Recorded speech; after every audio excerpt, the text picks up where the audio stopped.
অনেক পাপ আছে যে আমাদের এই পাপের মানে ভোগ করতে হয়, পাপের শাস্তি ভোগ করতে হয়। তবে সামনের দিকে ভবিষ্যৎ ভালো করার জন্য যা যা করা লাগে তবে করার জন্য প্রস্তুত আছি। আশা করি আপনারা যে কষ্টটুকু করতেছেন আমি এটার জন্য দুঃখ প্রকাশ করতেছি। শুরু করিতেছি মহান আল্লাহর নামে, যিনি পরম করুণাময় এবং অত্যন্ত দয়ালু।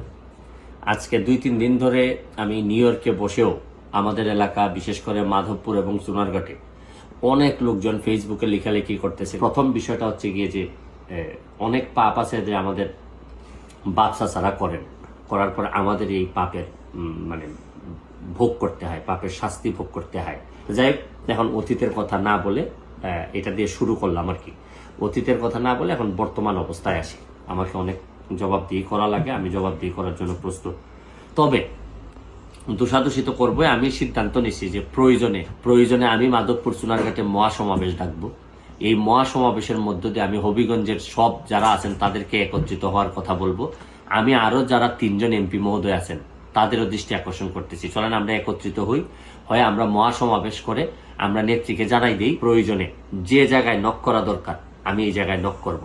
আমি জানি না যে আগে তো আমাদের এলাকায় মন্ত্রীও ছিলেন, তারা কি ব্যবস্থা নিলেন, কি করলেন, কেউ তো আর সব প্রশ্ন করে না। আমি এখন আর করতে চাই না।